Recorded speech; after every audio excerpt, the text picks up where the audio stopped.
प्यारे दोस्तों, आज की कहानी सुधा नाम की एक लड़की की है। सुधा एक बहुत ही आलसी लड़की थी। घर के काम करना तो दूर, वो एक गिलास पानी के लिए भी अपनी माँ पर निर्भर थी। अरे अब उठ भी जा नालायक, 10 बजे तक सोती रहती है। अरे कुछ तो घरेलू लड़कियों वाले लक्षण दिखा। सोने दो ना माँ, क्यों परेशान कर रही हो? अरे भाग्यवान, क्यों मेरी बिटिया को तंग कर रही हो? सोने भी दो इसे।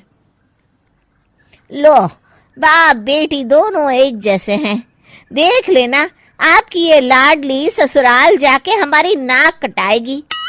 मैं कहती हूँ अब भी वक्त है, अपनी ये आदतें सुधार ले, वरना ससुराल में तेरी सास कान खींच कर तुझे सीधा करेगी। वही तुझे सबक सिखाएगी। दुनिया में आज तक कोई ऐसी सास पैदा नहीं हुई माँ, जो सुधा चोपड़ा को सबक सिखा सके। लेकिन होनी को कुछ और ही मंजूर था। सुधा की शादी एक ऐसे घर में हो जाती है जहां उसकी सास एक रिटायर्ड पुलिस वाली थी।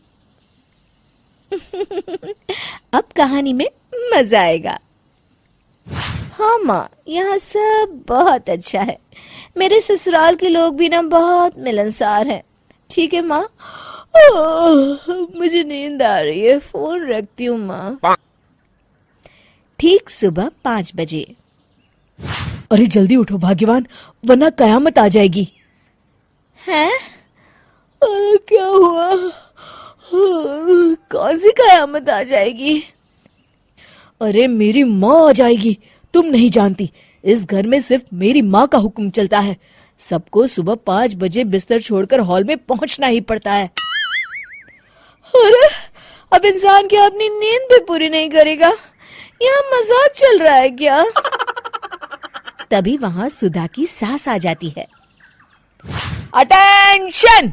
मजाक तो तू समझ रही है बाबू, ये मेरा घर है और यहाँ हर किसी को डिसिप्लिन में रहना होगा।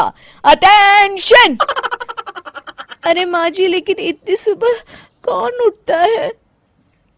कौन होता है मतलब?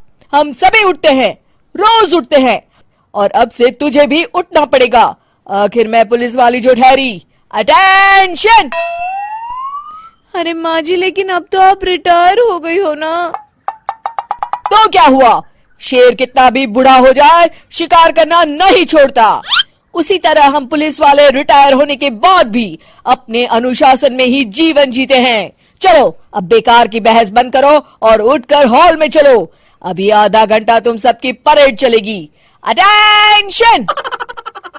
अरे मैं कोई परेड वरेड नहीं करने वाली।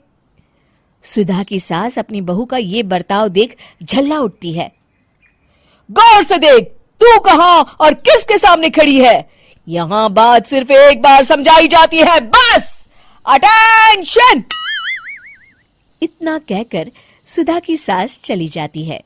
अपनी सास का ये रूप देखकर सुधा घबरा जाती है और जल्दी से उठकर बाहर चली जाती है। उस दिन से सुधा की जिंदगी बदल जाती है। हाय, थक गई मैं तो। ये घर है या जेल? कितना काम करना पड़ता है। लाइए दीदी, 2 रोटियां और दीजिए, मुझे बड़ी भूख लगी है। ठहर जा बहू, ये तू क्या कर रही है? मैंने सबके खाने का हिसाब तय कर रखा है। तुम 4 रोटी से ज्यादा नहीं खा सकती और ये मिर्च मसाला भी नहीं चलेगा। मेरी बहुएं एकदम फिट होनी चाहिए। अटेंशन! क्यों माँ जी, आप हमें दंगल में लड़ने के लिए तैयार कर रही हैं क्या? क्या कर रही हो सुधा? माँ जी को मजाक बिल्कुल पसंद नहीं है। चुप करके खाना खा लो, इसी में भलाई है। इस तरह धीरे धीरे सुधा अपने सास के रंग में पूरी तरह रंग जाती है। लेकिन इसका उल्टा ही असर पड़ता है।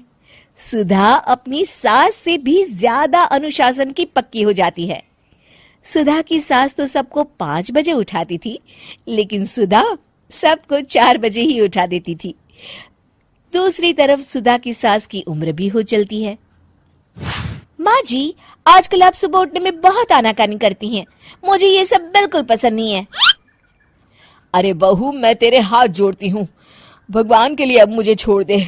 इतने सवेरे उठना और कसरत करना अब मेरे बस की बात नहीं है। माँ जी, आप मैदान छोड़ के भाग रही हैं। आप तो पुलिस वाली हैं। अटेंशन! अरे अब कहाँ की पुलिस वाली, अब तो मैं रिटायर हो चुकी हूँ। बस बहुत हो गया, अब तुम सब जैसे चाहे वैसे जिंदगी जियो और मुझे भी जीने दो। अपनी सास को गिड़गिड़ाते देख सुधा मन ही मन मुस्कुराती है। इस तरह उस दिन के बाद से सुधा के ससुराल वाले एक सामान्य जीवन जीने लगते हैं।